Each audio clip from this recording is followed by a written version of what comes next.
Thanks to Shopify for supporting Future Hindsight. Shopify is a platform designed for anyone to sell anywhere, giving entrepreneurs like myself the resources once reserved for big business. For a free 14-day trial and full access to Shopify's entire suite of features, go to shopify.com/hopeful.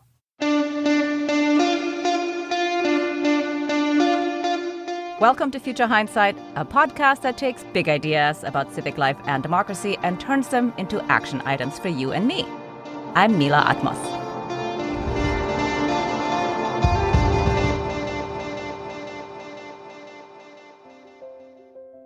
This show is at its best, I think, when we strike a balance between talking about the big ideas and talking to the changemakers who pick up the ideas and run with them, highlighting the people who are doing the sometimes quiet work of renewing our democracy in their communities, of building alliances and engaging with civic life step by step. Today's guest is an example of this. Rob Sand is Iowa State Auditor. He's the Taxpayers Watchdog. In New York State, we call it the Comptroller, trying to make sure tax dollars are well spent and advocating for better public services. Rob Sand is also the first Democrat to beat an incumbent Republican in Iowa in 50 years. Rob, welcome to Future Hindsight. Thank you for joining us. Yeah, thanks for having me, Mila. I'm excited to be here, and I think the concept and what you guys do on this program kind of hits the nail on the head for where we need to be. So thanks for doing what you're doing. Thank you. So I am going to go out on a limb here and say that I'm guessing most kids, probably not even you, say, when I grow up, I want to be a state auditor. Correct. But I've heard you talk about this job with such passion. What made you think that's a job I want? It's a really good question.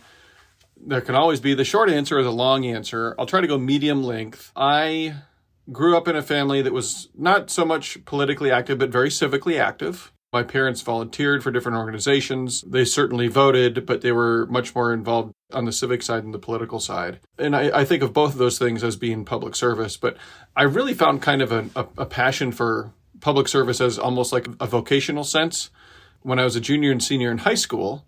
And I spent 2 years getting a skate park built in my little hometown. I'm from Decorah, Iowa. It's about 8,000 people. You have to drive an hour to get anywhere bigger.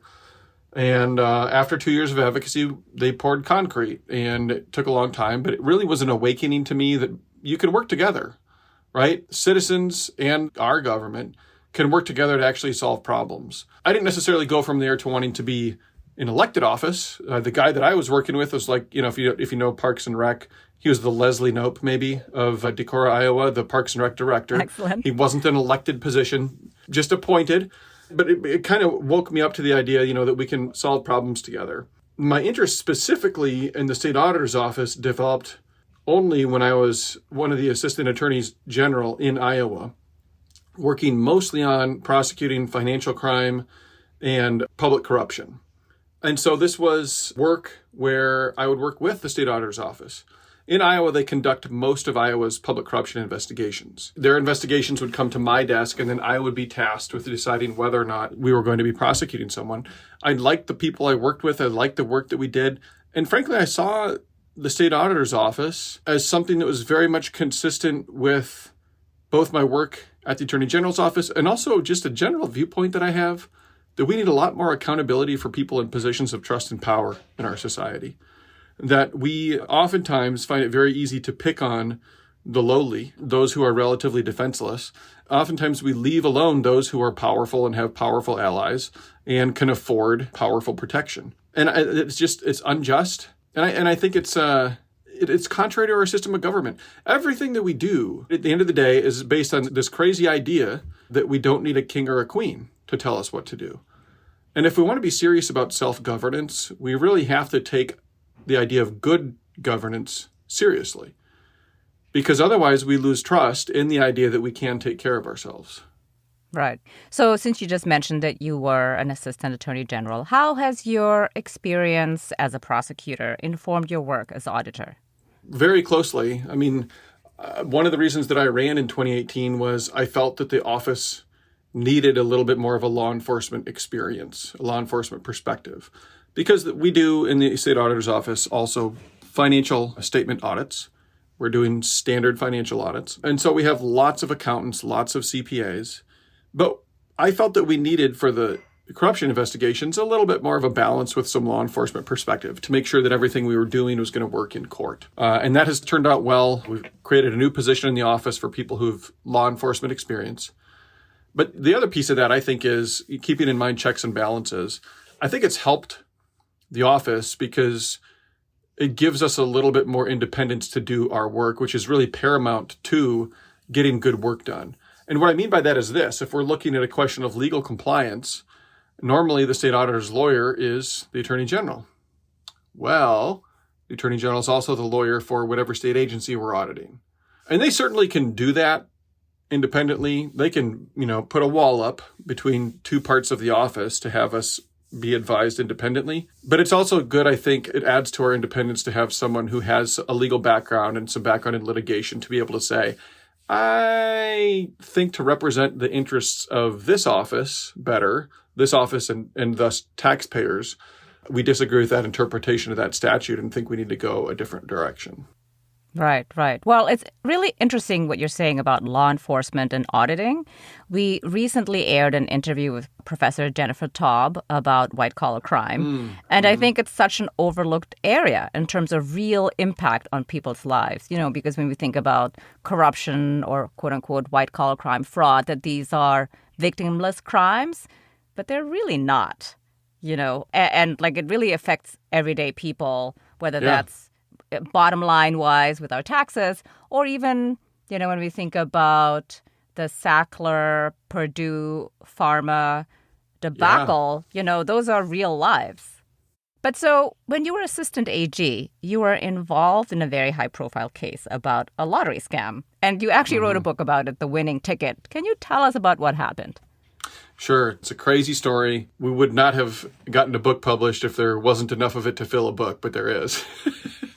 Long story short, I worked on a case over a long period of time, including a trial and subsequent investigation after the trial where we learned a lot more. We uncovered and prosecuted the largest lottery rigging scheme in American history. And it involved rigged jackpots, I think in 5 states. But not only that, there was a fireworks dealer that was a key character, an FBI agent who was motivated after having been fooled earlier in the story, and Bigfoot hunters. So like literal actual people who think that Bigfoot is real and spend time in the woods looking for Bigfoot. This story, as I was leading the investigation, as I was continuing the prosecution, continually blew my mind. Like I could not believe that this was real life. It's kind of one of those things where you're like, you almost can't believe it's true. Like you couldn't make it up, so it almost has to be. But all of it is. And I think it's a really interesting story because the other piece of it, in addition to being a great true crime story, a great courtroom drama when we had the trial, it's also about 2 guys, myself and Eddie Tipton, who was the mastermind of it, who were from out of the way places in rural America. Me from Decorah, Iowa, him from Flatonia, Texas. And the fact that it seemed like on a lot of things we kind of saw eye to eye. I built a good rapport with him, I felt, over the course of the prosecution, at least compared to everyone else I ever prosecuted in my nearly decade of time at the Attorney General's office. So what are the big cases in government waste and fraud and abuse? And what about also the small and perhaps unseen cases but are nonetheless important for everyday people? I think the small ones sometimes bother people just as much because, like you're saying, they're not really victimless crimes. At the end of the day, when someone in a position of public trust violates that trust, what suffers is our belief in self-governance, our belief that we actually can have a system that works.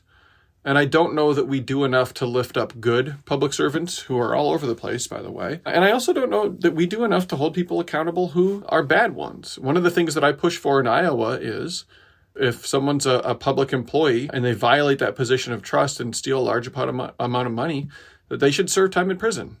Right now in Iowa, there's literally no limit to the amount of money that you can steal and not have to go to prison. And so a lot of cases end up almost as invitations for people to steal as opposed to deterring people from doing it. Because it becomes like, oh, hey, I'm out of money and I have a terrible credit score and I hate filling out paperwork to get a loan, so I'll just start taking the money that's here in front of me. And if I get caught, I'll have to pay back the amount that I'm caught for stealing, but very slowly over an amount of time where like I'm not even going to have it paid back before I die. Like that doesn't deter people from stealing money. And so we consistently undermine it and we consistently build up this impression that the insiders are protecting insiders. So the judge won't punish so-and-so who's the town clerk. I wonder how they know each other, that sort of thing. And I think that at the end of the day, we end up in a society where we trust each other less and we trust less our ability to solve our problems together. And those are really big problems if you want to genuinely live in a democratic republic. Right, right. Well, so tell us a little bit about how, as an auditor, you actually hold people accountable. I mean, I know that you said that you also work with the Attorney General's office, but then they're also representing the other side. So how does it work technically? So we have two powers. And when I say powers, what I mean is this, right? We always talk about checks and balances. One of the fundamental ideas that we all learn K through 12 is checks and balances and separation of powers. And this is a little bit different, like you noted. In New York, you've got the comptroller, and there are different positions in different states. But our job at the end of the day, we have two powers. They are to investigate and then to report. So we are able to see pretty much, not everything, but anything that we might need to see in order to have the truth, in order to have accountability of what's going on in government. And we can enforce that power. We had a case not too long ago with the University of Iowa where they didn't want to give us documents that we asked for. It was related to the single largest transaction in state of Iowa's history. And they didn't want to give us documents. So we were able to take them to court and get a decision from the Iowa Supreme Court that they had to provide those documents, and then we were able to get those documents. And so that is a good example of us using our power. We can investigate, and even if someone doesn't want to, we have the power to force them to hand those things over so that we can be an independent eye on things, to have oversight and assure people what's going on. Then the second power is to report.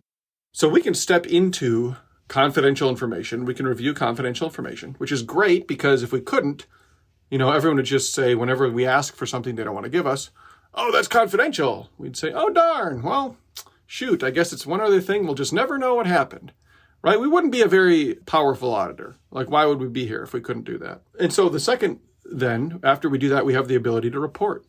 So if we step into confidential information and we're looking at it and we see that there is serious wrongdoing here, we don't have to say, oh, no, this is confidential information. I guess we can't put it in the report. We have the ability to share that information and make it public, which also is, again, crucial to our job. Our job is promoting transparency and understanding as to what's going on and uncovering wrongdoing. And so really the only way to do that in a way that's effective is to allow us to see everything. And then if we uncover wrongdoing, we have to be able to tell people about it. And that's sort of where our powers end. We can do those things, but then we're not able to force people to take our recommendations. We do not have the ability to indict people if we think there's criminal conduct. And in Iowa, that's the way the system is set up for us. We have 99 counties in Iowa. I do 100 town halls every year, one in each county. And one of the most common questions I get is, what's the state auditor do? But if you think about it, that's sort of a normal question in a democratic republic. Like, the idea here is not that all of us need to have all of the answers on all of the issues or know what everyone's job is. It's that we're going to try to elect people and send them to go figure out what to do. And so people vote for someone that they think, you seem like if you went and did all this stuff that you would probably do stuff similar to what I would do. But I don't want to do it. I want to, go to my kids' football games and do my job and hang out with my friends. So I'm going to send you. I get paid $103,000 a year. That is good pay. That is a full-time job. I see it as my job to help people, remember, learn, and then also remember what it is that we are doing for them and what service we provide in our system of self-government in Iowa. Oh, I like how transparent you are about this. I have a question a little bit about how you connect with people, since you just said that you do these town halls and people ask you about what you do. We spoke to Amanda Renteria of Code for America earlier this summer. And yeah, she's awesome. And she was talking about how in order to get governance right, you really have to meet people where they are. That so many of the problems with delivering services to citizens stems from a failure to understand people's lives. So do you see that in your work too? Absolutely. Yeah. And we've actually made pushes. I think it's a really interesting issue in rural areas specifically. And I when I was in Taylor County this year, which is a very rural county in southern, southwest-ish Iowa, made a great point, which is they use the word pioneer. And I understand that people in Des Moines, even people in Des Moines, let alone people in bigger cities on the coast, we think that the pioneer days are over. But if you go to Taylor County, if you go to rural Iowa, if you go to rural America, you will see people who in ways are living pioneer-style lives. They're having to make do with what they have in front of them. And it is not the same as the things that people have in front of them who live in Des Moines or Chicago or New York City or Washington, D.C. And I have really tried to move the state auditor's office in Iowa in a direction that is more cognizant of those realities and actually more appreciative of them, and just trying to, again, meet them where they are and have our responses and our answers to their issues be things that are actually helpful.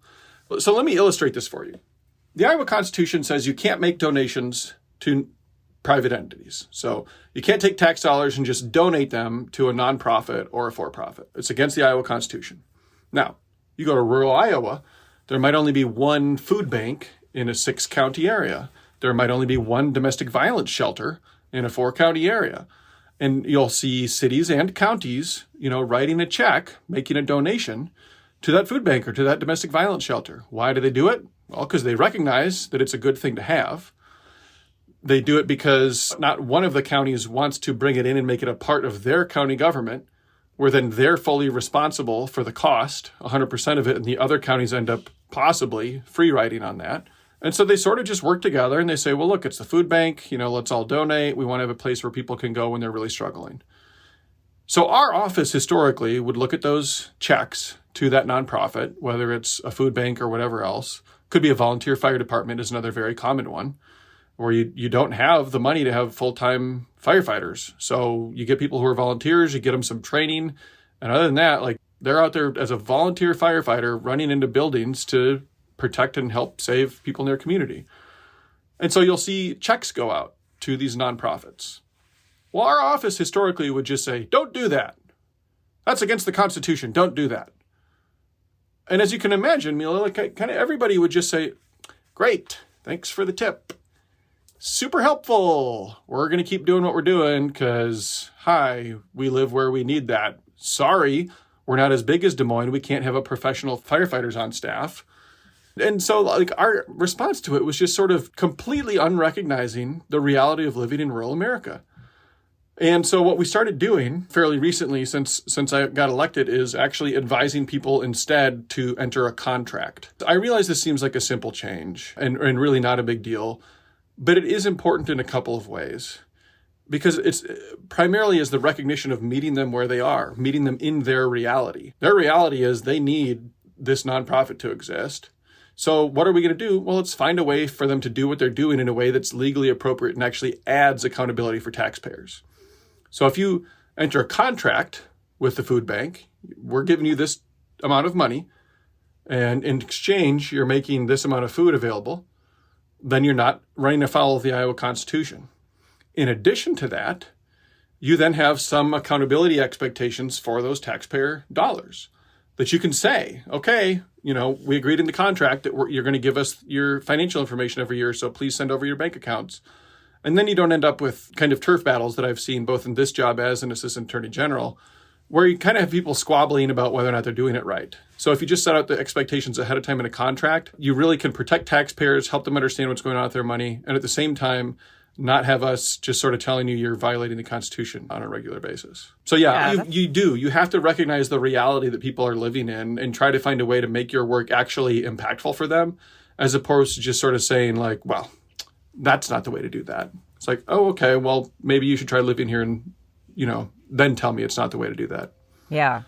There's a degree of humility to it. We are going to take a brief pause to hear from our sponsors. But when we come back, Rob's going to talk about the challenges that come with being in the political minority. But we're also going to look for some silver linings. But first...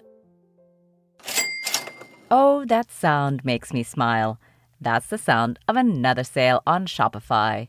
Shopify believes in liberating commerce for all because entrepreneurship has the power to drive communities forward, and commerce can be a force for good. Supercharge your knowledge, your sales, and your success. For a free 14-day trial, go to shopify.com/hopeful, all lowercase. I love how Shopify makes it easy for anyone to successfully run your own business. Shopify is a platform designed for anyone to sell anywhere, giving you the resources once reserved for big business, customized just for you. With a great-looking online store that brings your idea to life and tools to manage and drive sales. Shopify powers millions of entrepreneurs from first sale to full scale, and every 28 seconds, a small business owner makes their first sale on Shopify. Making your idea real opens endless possibilities. Get started by building and customizing your online store with no coding or design experience. Access powerful tools to help you find customers, drive sales, and manage your day-to-day. Gain knowledge and confidence with resources to help you succeed. More than a store, Shopify grows with you. Plus, with 24/7 support, you're never alone. This is Possibility, powered by Shopify. Go to shopify.com/hopeful, all lowercase, for a free 14-day trial and get full access to Shopify's entire suite of features. Start selling on Shopify today. Go to shopify.com/hopeful right now.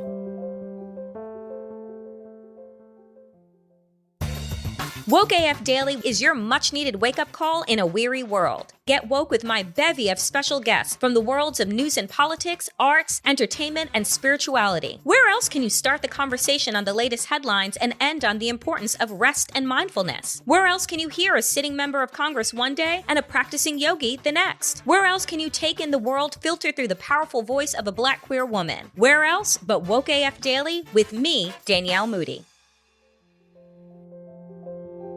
And now, let's return to my conversation with Iowa State Auditor Rob Sand. I wanted to mainly focus on your passion for public service, but it's time to turn to politics. I noticed that you have been described in a way reminiscent of endangered species at the zoo, quote, the only elected Democrat in Iowa, unquote. But I've heard you emphasize that while you may be an elected Democrat, you have not really historically been a card-carrying party guy. Can you talk about where you land politically? Sure. And I do have to, as an auditor, audit your statement there. There are two other statewide elected Democrats in Iowa. So we've got Tom Miller, our Attorney General, who's the longest-serving Attorney General in American history. And then we've also got Mike Fitzgerald, our Treasurer, who's the longest-serving Treasurer in American history, I believe. All the Democrats in the accountability business. Yeah, there you go. And we've got Cindy Axne in Congress, recently had a couple of other Democrats in Congress, too, Dave Loebsack and Abby Finkenauer, and then, of course, Rita Hart just missed getting elected by 6 votes last time around. So Iowa has gone Republican lately, but not entirely. We are still here. But that said, honestly, I can't stand partisanship. Like the idea that anybody would deserve deference from me based on political affiliation or would deserve more aggression from me based on a contrary political affiliation is a disservice to the public. When I first registered to vote, I registered as an independent. I don't like the idea of parties. I mean, you go back to the founders, every one of them, one way or another, said, watch out for partisanship. And I think it's one of the biggest problems that we have in this country is people who are not willing to do the right thing because doing the right thing might be beneficial to the other political party. It drives me crazy. That said, I'm an Iowan. I'm Midwestern. I'm pragmatic because that's what we are.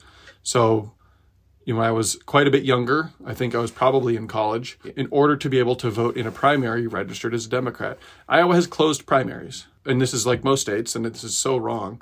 We tell independent voters, oh, sorry, your opinion doesn't count as much. You're not allowed to participate. The country that celebrates Independence Day as one of our leading holidays tells independent voters, sorry, you don't get to participate as much as partisan voters. Of course, we end up with more partisanship. But so I registered as Democrat. I picked my poison, but I haven't forgotten that it's poison. And I think it's important for people to remember that. So my senior leadership in the office, we have a Democrat, an independent, and a Republican in the most senior positions in the office. We recently had some promotions that might be to Republicans. I'm actually not sure right now. But it's also people who, the independent and the Republicans, people who made campaign contributions to my opponent in 2018. They supported her campaign financially, my predecessor. I don't care. I'm not interested in retribution. I'm not interested in politics. I want to do public service. And I think if you're going to do that, you have to show people that you're serious about it by doing things like that. I want this office to be an office that everyone in the state can trust. I can go there no matter how I vote, no matter who I am, and I can complain about someone powerful no matter how they vote, no matter how they're registered, and I can expect that my complaints are going to get taken seriously. So since you are so committed, how has that worked out for you to have people working with you who have contributed to your opponent's campaign? Has it actually on a daily basis worked out? Yeah. It's never been an issue. There are people who had worked in the office. Keep in mind, I beat an incumbent, right? So they were working with my predecessor. They donated to her. They knew her. They didn't know me. I just get over it. People sometimes ask, why is this position elected anyway? Because it is a little bit closer to sort of a law enforcement position than it is necessarily to an electoral one. The reason fundamentally is for independence. Like, we want this position to be accountable to voters and not depend on someone in a position of power to keep the job, right? I just think people are professionals. If you're approaching the job in a professional way, I knew I would be day in, day out. I assume that these people would have no problem working with me. And it's actually been great. I think a little intellectual diversity is a real value. It's not that different from the old piece of wisdom about the three blind men, feeling different parts of the elephant and only being able to figure out it's an elephant because they're actually listening to each other's perspective on what they're feeling. And I think that's true in a lot of things. You want to have people think differently when you're making decisions because then you're thinking about it from every angle. And I think that leads to a better decision overall, usually. Yeah, well said. So I have a question about open primaries. And you just mentioned that independents can't vote in closed primary systems. And in fact, this has been something that has come up a few times on this show.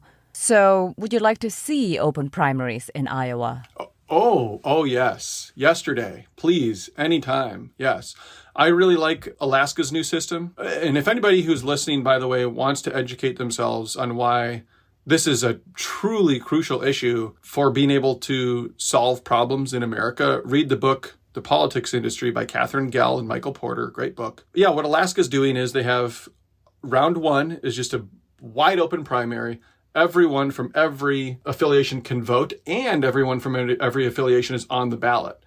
And then they take the top 4 or 5 vote getters and they put them in the general election. And then in that election, you can rank your choices from first preference to bottom preference, which means that you actually get to express some complexity of thought as a voter. And it also means the incentives are very different for candidates, right?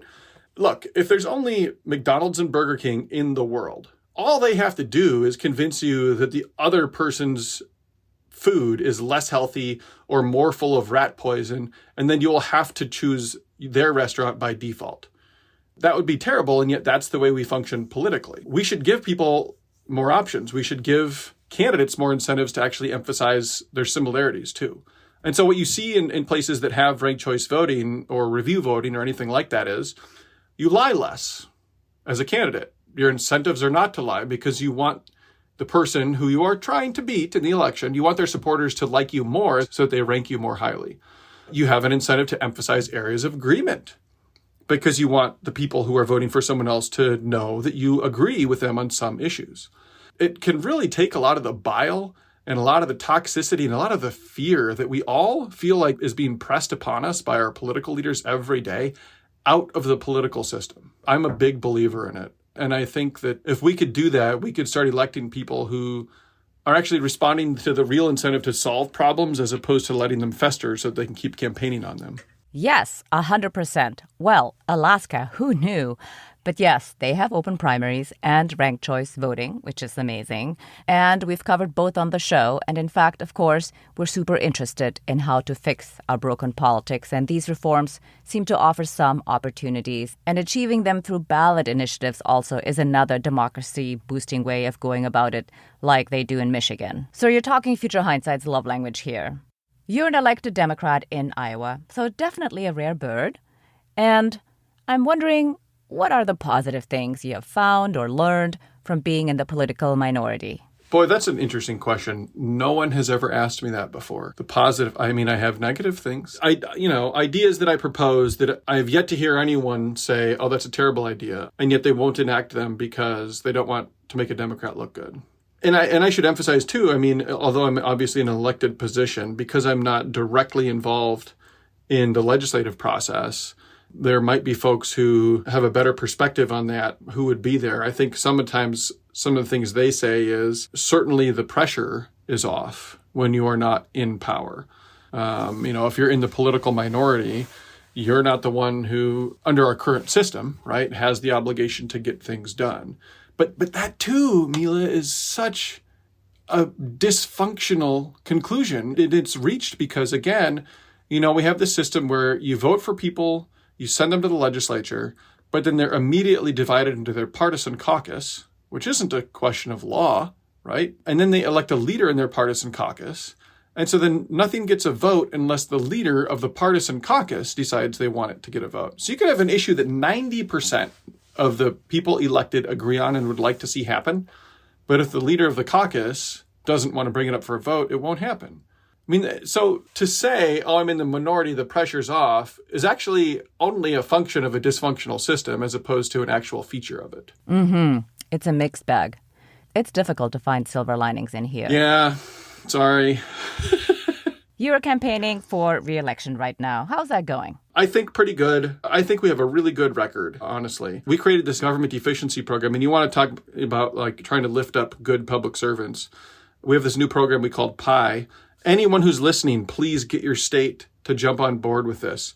If you want to save taxpayer money, you should love PI. It stands for Public Innovations and Efficiencies. It's a very basic common sense program that helps us save money by spreading good ideas to save money around the state quickly. We call them PI recipes, right? And then we have a PI contest where we recognize the best performing cities, counties, and school districts all over the state for actually implementing more efficiency practices. The program is so good that the state auditor of Mississippi, who's a Republican, has copied it, which I think says a lot. You have a pretty good idea for someone to stoop so low as to take it from the other party, right? That's great. So give us one example of a pie recipe. Sure. Well, so we did a report on publicly owned solar installations. For solar energy, they save $750,000 for your local government entity over the course of the installation. Another really interesting example basically played on arbitrage between the difference in price of electricity at night versus during the day. So electricity during the day, very expensive. Electricity at night, cheap. Air conditioning uses all of its electricity in the hot temperatures during the daytime, right? What they did is this county in northwest Iowa, they built what we call a courthouse chiller. Dug a big hole in the ground next to the courthouse. Effectively, I think, built like basically an ice machine in there and connected it to the courthouse with a couple of tubes. And then what it does is it builds ice. It creates ice at night so that during the daytime with expensive electricity, the only thing it has to do is click a fan on and blow that cold air into the courthouse. So this machine is going to have an 8-year payback to where they have covered their costs. And then it should operate for 30 or 40 years after that, where they're just saving money. Oh, wow. So it's like DIY geotubes. Yes, it's like a DIY geothermal or a heat pump. You could build that with any city hall, any school, basically any publicly owned building. You could do something like that right next door under the ground and save a lot of money. Awesome. So, well, what do you hope to accomplish in your next term? I want to see the program continue to expand and grow until Iowans are familiar with it and sort of expect that their city or their county is participating. I think that's really important because, again, a lot of this goes back to the idea of self-governance. Like, we have to find a way to trust that we can govern ourselves. And the best way for us to do that is to lift up examples of good governance. So we lift up Dickinson County. We say, hey, congratulations, good job, like, well done. You came up with this great idea. We lift up city councils where they have implemented a lot of these efficiency practices. I think that's so important because, again, so much of the conversation constantly is this political, ideological, frankly, crap about, oh, I want bigger government, you want smaller government. And the question at the end of the day should just be, it should be better government. Whatever we agree that it's doing, we should want it to do it really, really well and very efficiently. And if we could do that, we would be in a much better place. And I think if we can move the conversation in that direction instead of just an ideological battle, we could actually see more collaboration and more trust in ourselves, in our ability to solve problems. So, speaking of elections, the drumbeat of the presidential contest in 2024 can, I'm guessing, already be heard in Iowa. I'm kind of fascinated by your state's unique position on the road to the White House. Like, how many prospective presidential candidates have you shaken hands with over the years? Oh, yeah. Well, just by the privilege of being an Iowan, I've met, I can't tell you how many, both Democrats and Republicans. I got to meet many of them in person in 2020 as a statewide elected official on the Democratic side. But I mean, back in, it would have been like 2007, I remember meeting Mike Huckabee in the back of a Pizza Ranch restaurant in Decorah in my hometown. He talked to a group of not quite 20 people, got to ask him a question. And, it's just something you're able to do as an Iowan, which I think really has developed a culture here that I think we would lose if Iowa loses its place as an early state. I've even talked to national reporters who say, I follow the campaign trail throughout all the early states. Obviously, New Hampshire has been an early state for a long time. There is still no comparison to the quality of the questions that candidates get from people in Iowa.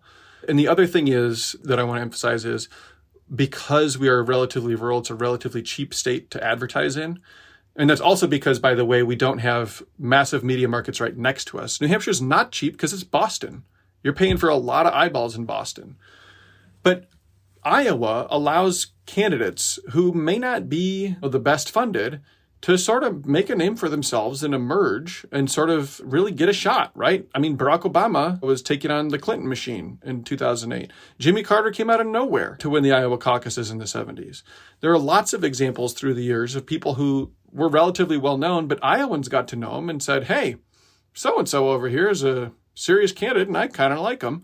And then all of a sudden, they're able to take that success in Iowa and translate it into more success elsewhere. But that's only because we had a good culture here in a state that was more accessible to candidates with less money. Well, it's so funny that you totally confirmed my suspicions, that there's a candidate in every grocery store line and they're 3 deep at the counter in the diner.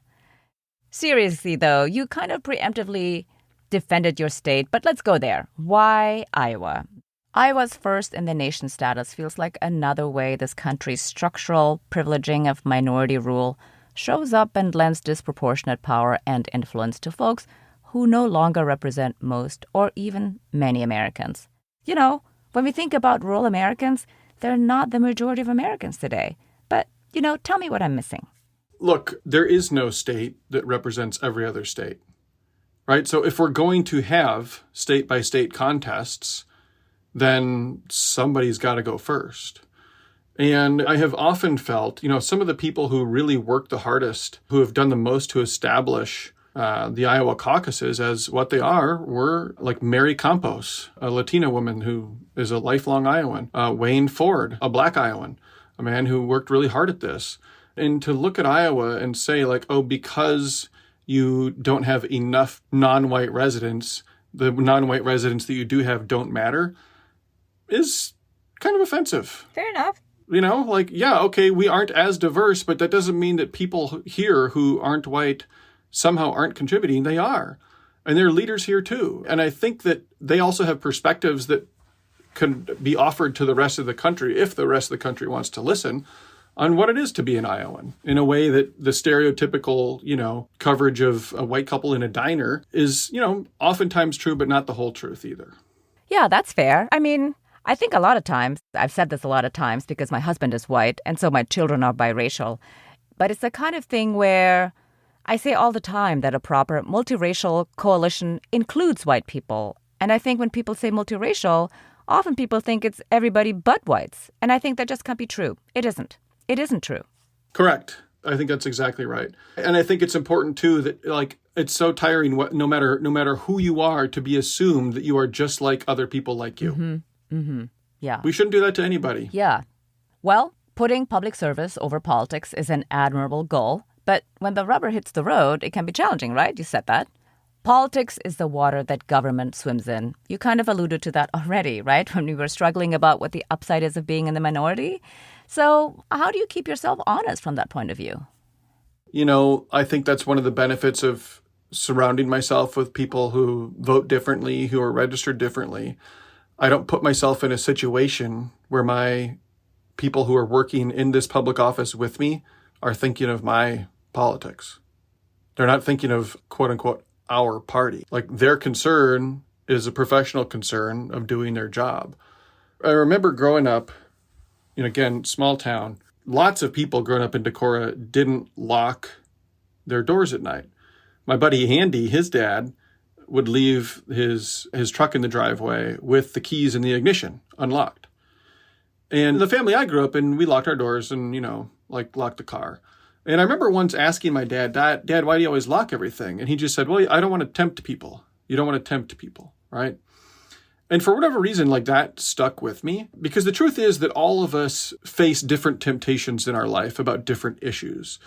And to me, if I structure my official office in a way where I know that the advice that I'm going to be getting is going to be focused on doing the right thing and focused on getting to the truth of the matter, as opposed to people having concerns about the party's electoral chances or whether I can win again, then I'm less likely to be put in a situation where I'm even tempted to do anything differently at all. So it's like I'm structuring my own environment in a way that encourages honesty and sort of makes it harder to come to a point of temptation. I want to toot Iowa's horn on something else too. Go for it. Because I also think that there is an unappreciated appreciation of nonpartisanship in Iowa. We were the first state in the country to create a nonpartisan redistricting commission. So instead of having gerrymandering where politicians pick their voters, we have a system that is very exacting and demanding on what districts look like. So you can't really gerrymander by party. Now, of course, the great sort, people living in areas that are more like them in terms of politics, is a different issue, but that's not gerrymandering. And so we've prevented effectively, as long as we use the system, which we have so far, we've prevented gerrymandering in Iowa. We also have the crown jewel of the country's judicial nominating systems. We have a nonpartisan judicial nominating system so that our judges flow through this nonpartisan, merit-oriented system, and then only a handful of names are actually given to the governor, and then the governor has to choose from within those names for who's going to be nominated to the bench. I see Iowa as a place that really, that story doesn't get told very often. A lot of people are like, oh, you went for Trump twice. You're so Republican. I remind them, Trump was the biggest outsider that was ever nominated to run for president. And Democrats, in the meantime, both in 16 and in 20, nominated consummate insiders, right, in Hillary Clinton and Joe Biden. And say what you will about any of their other merits, if you're in a state that doesn't like politics and doesn't like sort of the way politics is usual, then a lot of people are going to be inclined to pick an outsider in that situation. Interesting. That's an interesting perspective that I had not considered. That's what I'm here for.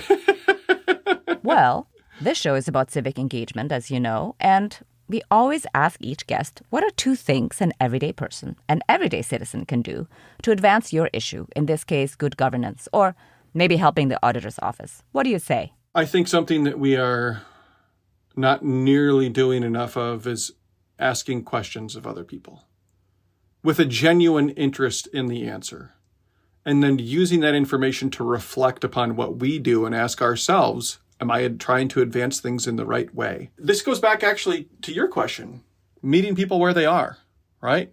If you want to go out and advocate for a particular issue and you assume like, oh, I should advocate for it this way, how many times have you just gone to one of your neighbors that you've never talked politics with and said, hey, I literally don't have anything that I want to push you on. Can I just ask you some questions to sort of get your perspective on things? People feel appreciated, they feel listened to, and typically they will open up and they will answer your questions. I find personally, if you do this often enough, you can learn a lot about people and learn about how your own advocacy, at least in some circumstances, can be improved simply by having had conversations in the past about how people view not just that issue, but all kinds of things. So it could be a neighbor 2 doors down, not your next door neighbor, but a little further down where you're like, hey, I'm literally only here to just learn. I don't want to push you on anything. I'm just super curious. Don't go straight to who did you vote for? But maybe, hey, did you hear about this issue? What did you think about that? Where do you get your news from? Do you like getting your news there?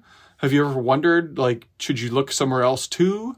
You know, just all kinds of questions that you can ask people that really help us learn about the world that we live in and then how we impact that world. So that'd be the first one.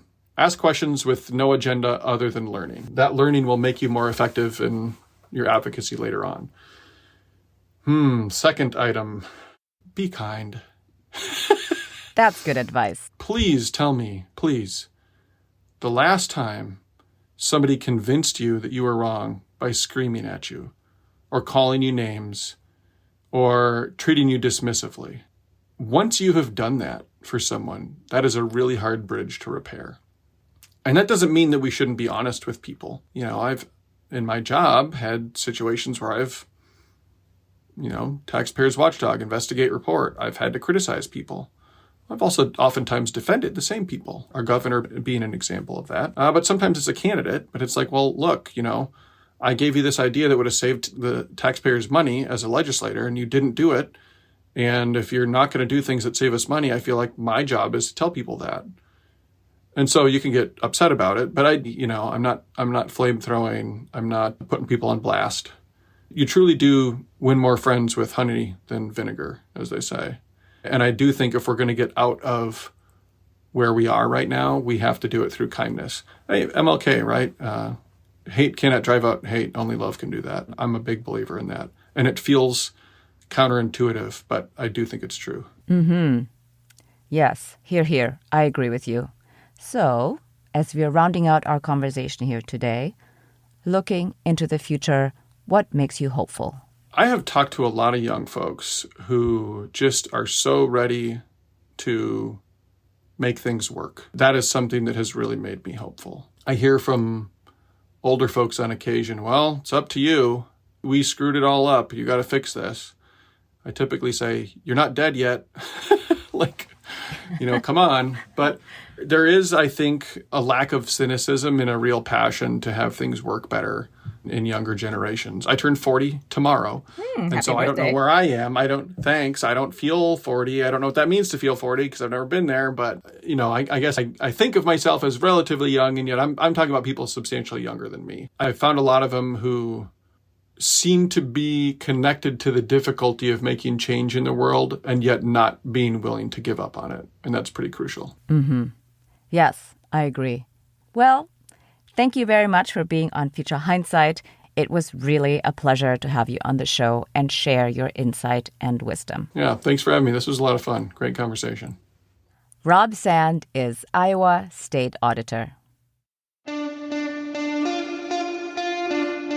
Next week on Future Hindsight, we are tackling the vital issue of how Americans find ways to get along or at least stop yelling at each other so we can work together on the big challenges we face. We are joined by Christopher Beam, who's managing director of the McCourtney Institute for Democracy, co-host of the Democracy Works podcast, and the author of The 7 Democratic Virtues, What You Can Do to Overcome Tribalism and Save Our Democracy. Over the past year, we've had to duct tape people to airplane seats because of their behavior. And when things are that bad, it is just insufficient to be talking about procedures. We have to be talking about what kind of behaviors we can expect from each other. As citizens, as people who occupy the same geographic space, and as people who both ostensibly love our country. That's next time on Future Hindsight. This episode was produced by Zach Travis and Sarah Birmingham. Until next time, stay engaged.